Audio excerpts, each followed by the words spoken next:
जय श्री राम। सब सुख लहै तुम्हारी शरणा, तुम रक्षक काहू को डरना।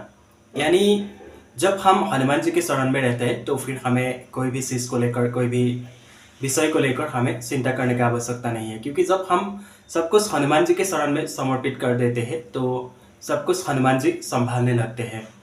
तो फिर आज हम जानेंगे, यानी हम हनुमान चालीसा का पाठ तो करते हैं या फिर हनुमान जी का कोई पाठ है, लाइक सुंदरकांड हो गया, बजरंग बाण हो गया, या फिर कोई भी हनुमान जी का पाठ है, हम पाठ तो करते हैं, लेकिन पाठ करने के बाद भी लाइक हमारा जो संकट है, जो प्रॉब्लम है, जो समस्या है वो ख़त्म नहीं हो रहा है, यानी धीरे धीरे बढ़ रहा है। जितना हम पाठ कर रहे हैं या फिर जितना हम हनुमान जी की भक्ति कर रहा हो, लेकिन हमारा संकट बढ़ रहा है। तो इसका कोई कारण हो सकता है, लाइक हम जब, तो आज हम इसी विषय में बात करेंगे। और जो कि हम हनुमान जी की भक्ति कर रहे हैं, हनुमान जी की आराधना कर रहे हैं, उसके बाद भी हमारा संकट ख़त्म नहीं हो रहा है। तो हमने सोचा क्यों ना आप लोगों के साथ इस विषय में कुछ बातें किया जाए। और तो फिर आइए जानते हैं। यानी देखिए, हम जब हनुमान जी की भक्ति करते हैं तो लाइक क्या होता है ना, हम हनुमान जी तो एक ऐसा है, इस कलयुग का जागृत देव है, ये तो सबको पता है। और हम भी हमेशा बोलता हूँ, हनुमान जी इस कलयुग का जागृत देव है, जो कि हनुमान जी के लिए कोई भी कार्य असंभव नहीं है।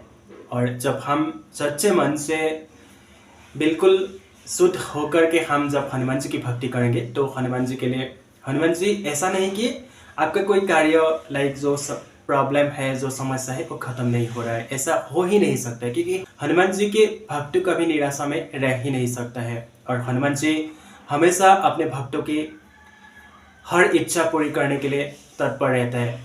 इसलिए हमें ज़्यादा सोचना नहीं है, ज़्यादा थिंक नहीं करना है, बस हम बिल्कुल शुद्ध मन से अगर हम हनुमान जी की भक्ति करना शुरू करेंगे तो फिर हमारा लाइफ का जो भी इश्यूज है वो धीरे धीरे हनुमान जी दूर कर देते हैं। तो फिर यानी देखिए, जब हम हनुमान चालीसा पढ़ते हैं या फिर जो भी हनुमान जी का पाठ करने बैठते हैं तो लाइक क्या होता है ना, कभी हमारा मन भटकने लगता है। यानी मानता हूँ कलयुग है और निगेटिविटी के कारण ये सब होता है। और क्योंकि आप जब कुछ अच्छा कर्म करने जाएंगे तो ये सब चीज़ें, यानी निगेटिविटी, ये सब चीज़ें आपको बहुत ज़्यादा परेशान करते ही है। और इसलिए हम जब हनुमान जी की पाठ करने बैठते हैं तो लाइक हमारा मन बहुत भटकता है। और इसलिए हमें क्या होता है कि कभी कभार क्या होता है कि हम जब पाठ कर रहा हूँ लेकिन हमारा मन कहीं और है, लाइक यानी हम आज ऑफिस के लिए कौन सा ड्रेस पहन के जाऊँगा या फिर घर में क्या बनाएंगे, ऐसे ही कुछ मन में कुछ ना कुछ थिंक चल के रहता है। उसी वजह से हम जो पाठ कर रहा है हनुमान जी का, यानी जो हम प्रभु को समय देना चाहिए प्रभु के लिए, चाहे आप कितना भी, लाइक एक हनुमान चालीसा पाठ करने में कितना टाइम लगता है, ज़्यादा से ज़्यादा 3 मिनट लगता है या फिर 5 मिनट लगता है। तो उस समय अगर हम मन से हनुमान जी के सामने जब हम बैठता हूँ तो हम प्रभु के सामने सिर्फ प्रभु और हम ऐसे होना चाहिए, यानी फोकस हम हनुमान जी पे रखना चाहिए।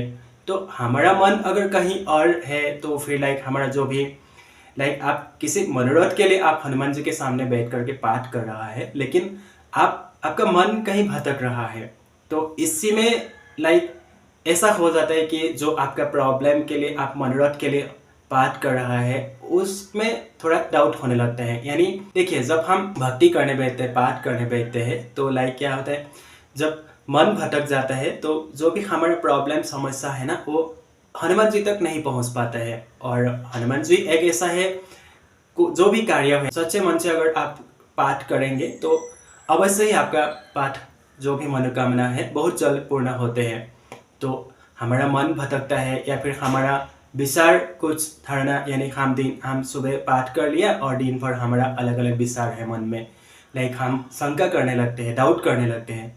तो ऐसे में भी जो भी हम पाठ करते हैं वो भी लाइक पूर्ण नहीं होता है। इसलिए क्या होता है, बिल्कुल स्वच्छ मन से, शुद्ध मन से, एकदम मन में कोई भी डाउट नहीं रखना चाहिए हनुमान जी के लिए। चाहे क्यों ना जब हम पाठ करते, यानी हम सब कुछ जब हनुमान जी पे समर्पित कर दिया है तो फिर हमें दिन भर ऐसे सोचने की ज़रूरत नहीं कि हम गलत विचार में सोच रहा है या फिर कहीं लाइक कुछ हम गलत थिंक कर रहा है।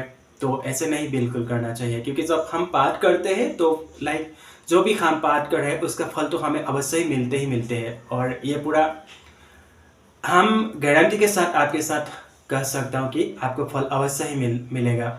और इसलिए हमें कोई भी चीज़ को लेकर चिंता करने की आवश्यकता नहीं है। बस आप ध्यान से कुछ भी जब भी आप भक्ति में बैठते हैं बस इधर-उधर का बात मत सोचिए, और क्योंकि आपको नेगेटिविटी तो परेशान करेंगे, और इसके लिए आप बिल्कुल चिंता मत कीजिए, क्योंकि आप एकदम एकाग्र होकर हनुमान जी पे फोकस रख करके आप पाठ करना शुरू कीजिए और फिर भक्ति करना शुरू कीजिए। फिर देखिए आपके लाइफ में जो भी चेंजेस होने लगेगा आप खुद ब खुद ये महसूस करेंगे। और हनुमान जी एक ऐसा है जो कि आपको ऑटोमेटिक चेंजेस जब आप पाठ करेंगे या फिर जब भक्ति करेंगे या फिर जो आप पहले था या फिर जो अभी है और जो आप पाठ कर रहा है उसके बाद आप देखिए ऑटोमेटिक आपको चेंजेस जो आपके लाइफ में जो चेंजेस होता है वो आप ऑटोमेटिक महसूस करेंगे।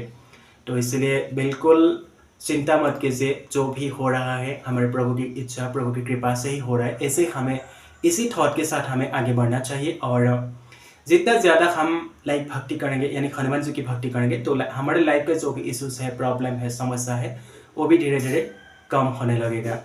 तो इसलिए हमने सोचा क्यों ना इस विषय में आप लोगों के साथ कुछ बातें शेयर करूं। तो फिर आप लोगों को जानकारी कैसे लगा हमें कमेंट में ज़रूर बताइएगा। तो फिर चलिए वीडियो यहाँ पे एंड करते हैं, यानी सब लोग खुश रहे, हमारा हनुमान जी, हमारा हनुमान दादा, हमारा बजरंगबली आप सभी को ढेर सारा प्यार दे, सब लोग जीवन में आगे बढ़े, खुश रहे। जय श्री राम, जय हनुमान।